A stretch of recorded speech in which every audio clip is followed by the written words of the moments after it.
Hey everybody, BlastCapBadger here. So, before I jump in, 70% of y'all are still not subscribed. I don't know what else to do except tell you there's a red and white button down there. Click it. Have you clicked it? Alright. There's a button next to it. Looks like a bell. Click that and turn on all notifications so you actually get notified, hopefully, when everything goes up on the channel. And there's a button behind that. If you're feeling kind and generous and you're a decent human being, then please click that button that says join.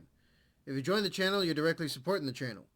And you're helping me to continue the mission of the channel. So that being said, let's jump into it. So, this is our good friend, the VR god, AZEAL. It's VRCHAT story time. I met a school shooting survivor in VRCHAT. This should be very interesting. Y'all ready for this? I don't know either. Let's go. The person in this video was at school during an active shooting situation where 3 people were shot. The shooter was a student of the school, a 12-year-old girl in the 6th grade.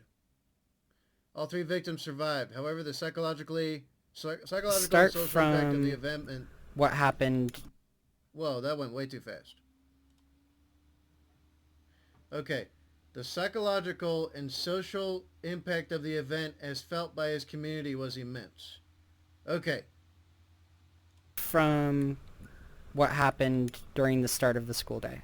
Well, first, it was my first PS science class, if I can remember, during lessons, listening to kids talk, and the beginning of this horrible incident was, you would hear this kind of like faint bang in the distance.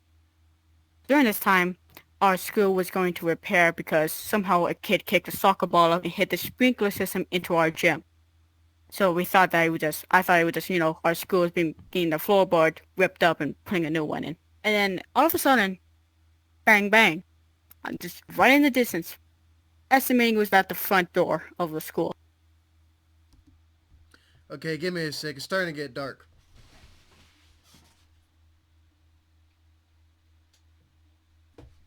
Alright.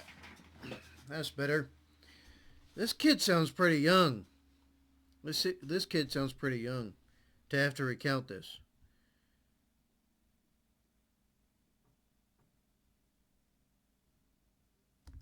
And it was like 2 minutes. Nothing happened. It was like, okay.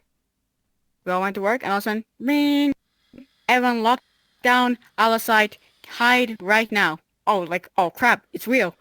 So, every kid just kind of got up, and our teacher pretty much said everyone to rush us into a little back room where we keep our equipment. And we just kind of just sat in there for like 20, 30 minutes. I don't know how long. I dare not even look at the time on my phone during the thing. I didn't think I was going to die. I was pretty safe at this point. Heck, I think most of the kids were just joking around thinking like, oh, it's just a drill. Stuff like that. But then a second intercom system came out saying repeat again, lockdown out of sight. So all of a sudden, the snap, I don't know, everyone just started to realize, oh shit, this is real. We're in a lockdown. So everyone just started to shut up and just sit in that black closet for maybe, best I could say, 20 to 30 minutes hiding in that closet. And then, well, during it, police officer came in, kind of check on the door, like, oh, police department, we're coming in. Unlocked the door, told us to everyone to stand up, get in the line, we're walking to the next high school near us. We did as we say, got into a high school. During that time, the high school was also on lockdown. So pretty much everyone didn't know what was going on. High school didn't know, we didn't know. We were just rushing to this gym, waiting for our parents to pick us up. And gosh, their entire system was so screwy. They said when our parents were to come over, saying like, oh crap, come pick us up, they said we were doing an alphabetical order, but they didn't do it at all. They just started picking random names off the list. It's anyone who was clearest, nearest, you're not going to go up. And this sounded like a whole checkpoint, like police officers all around the area. Like you literally have to sign in, know your identity, and say, this is my kid, I'm picking them up. And they just usher you out, say like, here you go, you can go home. How did this affect you mentally afterward? It's hard to go through. You're still understanding. You're just thinking like, why this happened. But I'm not affected by it that much. I'm gonna be honest with you, it's scary that I'm not affected by it that much. Like, it's actually shook me like, oh, I'm not affected by it more. But I'm accepting it. It's nothing compared to the people who are actually going through the worst of the worst. Did you go Damn, that's a hell of a kid. That is a hell of a kid. You know what? I'd be curious to know what type of area, what type of neighborhood, what kind of place this kid lives in. Because if he's from a place like myself, well, a shooting is just a shooting. You become, you hear it in the distance, you're like, okay, that's far away. I'm just going to stay away from wherever that came from. It becomes a part of life. You become accustomed to it. And you're just used to it. So if you grew up in that kind of like a part of a city, or in an area where stuff like that's quite frequent, which are usually most of the places that have the strictest gun laws.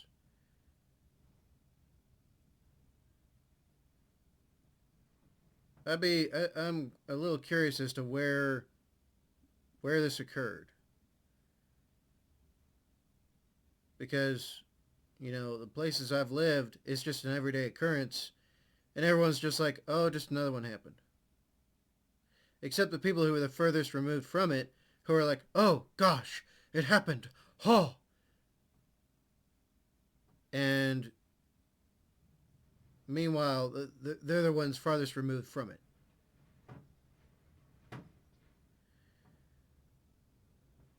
I'm kind of curious, because it sounds like this kid accepts it as a reality.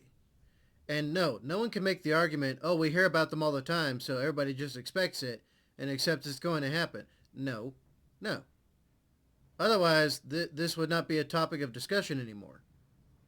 It would not be a topic of discussion. Nobody would be talking about it. Yet it's still talked about today. You see what I'm saying? It's one thing to hear about it and know it happens. And there's another thing to just experience it as par for the course of your life. Those are two totally and separate things. Anyway, this is a hell of a kid, though, because it seems like they understand the reality and they accept it. But they also understand that there are others who actually were who were directly affected by the situation.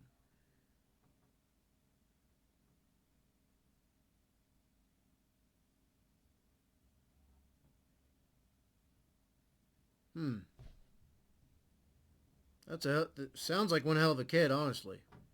Did you go through any kind of therapy or counseling to help you work through this? Of course, I had a counselor for like 4 years way before this, and she's still helping me to this day. I'm very thankful for her because she's gone through like a step of grief, accepting, and moving on. She really helped me with that. And she taught me so much more about like why does this happen and how the history of this, why people started to do this. Do you feel like more people going to therapy could help kids not feel like they need to do this? So here's the thing about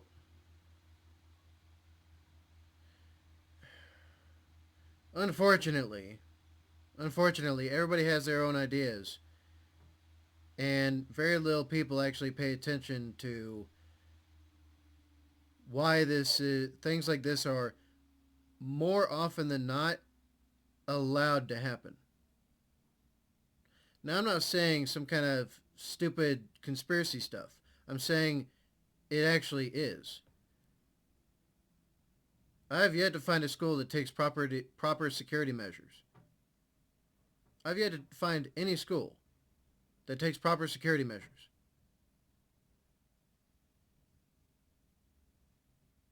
Now, if someone can tell me of a school that actually does and can break it down for me how they do it, I'm going to poke holes in it. Dozens of holes. I've spoken to a plethora of people who have kids in schools. And the things they tell me terrify me. Anyway, there's so much more I want to say about this, but getting past that, everyone has their own idea of why these things happen. More often than not, it's them blaming weapons and not the people that use the weapons. There's a huge amount of people per year that fall downstairs and die. A huge amount. Yet you don't see anyone blaming the stairwells. Do you? What about knives? Okay, maybe in the UK, which is so erroneously stupid. Okay, what about hammers? Vehicles.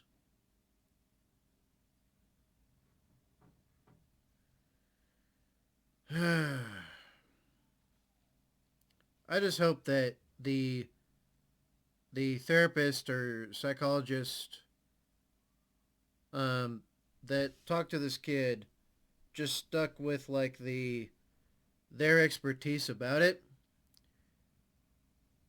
and help them to understand the thought process as to why this seems to happen or something like I don't know. Quite honestly, I'm very incredibly I'm very pessimistic when it comes to this kind of thing. I mean, stuff like this should not be allowed to happen, but it's allowed to happen. Anyway, let's keep going. Yeah. Truthfully, yes. Emotions can bottle up quickly. It can. You can maybe stop it for a couple days, a week, maybe in a year. But not truly letting it out, it causes really harm to your health, really. And to this day, I am still stressed about the whole incident. Even after I went through about almost the anniversary of going through the step of my therapy and accepting it, I can never get over it, and I still feel stressed. But it really helped me out of understanding that someone was there to be my student partner, giving me a hug every single day, and it was amazing. How do you feel about the This sounds like an amazing kid. This sounds like an amazing kid. They truly, like just them saying, having someone there to give you a hug, and, and embracing that.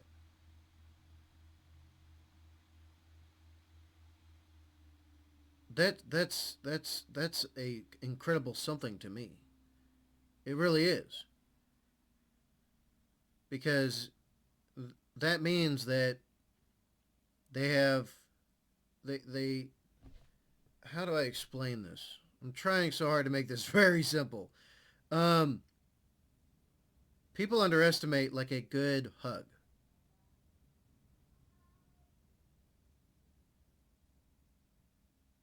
And this kid gets it. This kid understands it and enjoys that warm human contact. That show of affection. This sounds like a hell of a kid. Seriously. girl who did this? I feel nothing for her. I just feel sadness and why she did it. I seen it. People break down one day and just couldn't take it. My brother did it. I did it. Like everyone in my family did it once when I was alive. And it's a horrible thing to go through.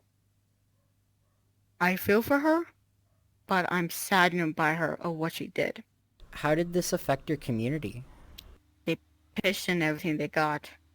They bought so many snacks for us when we went back to school to put up posters. It was amazing how our community came in and like really, really helped us out. Were the adults in your life supportive after this happened? Definitely. They all questioned what happening. They made sure I was more comfortable than ever. It was like so much support that I was like, geez, you can stop. I'm not that affected by it. I'm okay. But they kept doing it, and to this day, they always make sure that I'm always calm. If I'm gonna talk about it, I'm thankful they still are still caring about it. How do you feel about this happening so much in America? It's a tragedy, of course, but we could learn something from it. People need to fully see the consequences of what happened when a student goes off the rockers. If kids fully know what to look for the signs for, a lot of tragedies could have been stopped before they can happen. Well, thank you for talking with me and for sharing your experiences. Of course, it was a great deal to get this out. Mm.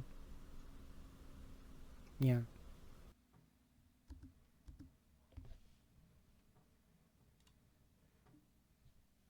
All right, there we go, folks. From AZEAL, a medical school shooting survivor in VRCHAT. I'm going to have to get into this at some point. You know, VRCHAT seems very intriguing to me. Very interesting. It's like that next level of, heck, this could have incredible therapeutic freaking applications, I would think. Anyway, there we go, folks. There we go. So what are your thoughts? Me, I've heard it before, if you know what signs to look out for. Well, here's the thing. Some people, myself included, we are able to shut down emotions.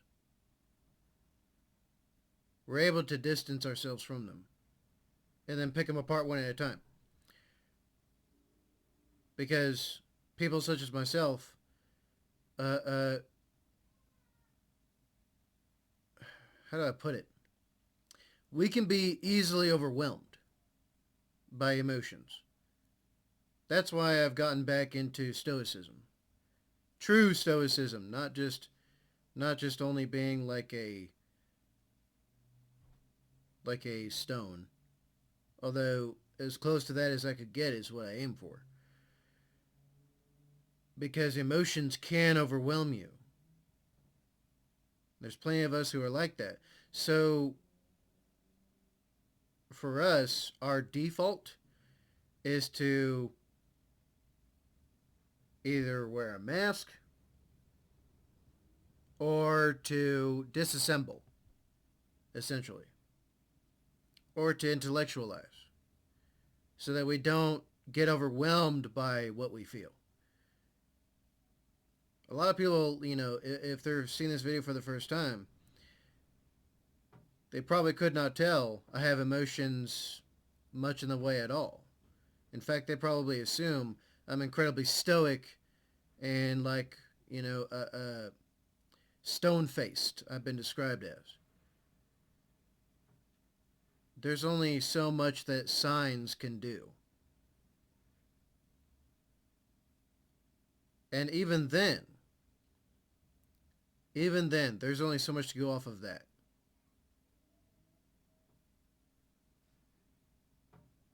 So that's why I more think about I think more of like the physical security side of things. That's what I think more of. And I've yet to find a school that's properly secured. At least a public school. But hey, I could be wrong. If someone knows of a school that actually takes all the proper security precautions that I personally would to ensure the safety and security of my child when I am not directly present, then please tell me in the comments. Give me some stuff to look at. Give me some stuff to read. And tell me about it. But yeah, The problem isn't weapons. People will find a way. If someone wants to hurt somebody else, they could do it in a multitude of ways. There's a reason why there's 1,000+ ways to die. It's not the tools, it's the people. So you have to take the proper precautions and apply the proper safety measures to ensure against that person. So anyway, what do y'all think? Y'all let me know. Alright, y'all know what time it is. You like the reaction? You like hearing these stories? You like what AZEAL is doing? You like AZEAL? Then please, like, share, comment, and subscribe. Then hit the real subscribe button, call the notification bell so you get videos when I post it up. And then behind the subscribe button, there is a join button. Please click that and select the tier. It's very cheap, small, tiny amount per month. That's all I'm asking. And it helps to logistically support the channel so that I'm freed up to do more of this and less of everything else. So, that being said, be good. Seriously, be good. Learn yourself as best you can and continue to learn yourself because you do change over time. Hell, I've had to relearn this several times myself. It's a constant work in progress. Yeah, we'll never reach perfection, but it's the pursuit of perfection that could only lead to improvement. So keep that in mind. And never compromise on safety and security. Never. Not for yourself, your children, or anything else. Never compromise on those. Take every measure you can to ensure it. Because you are your first line of defense for those who intend to do you harm. And make a good life for yourselves. Seriously, do the best you can. That's all we can ever do. And that being said, I will see y'all in the next one.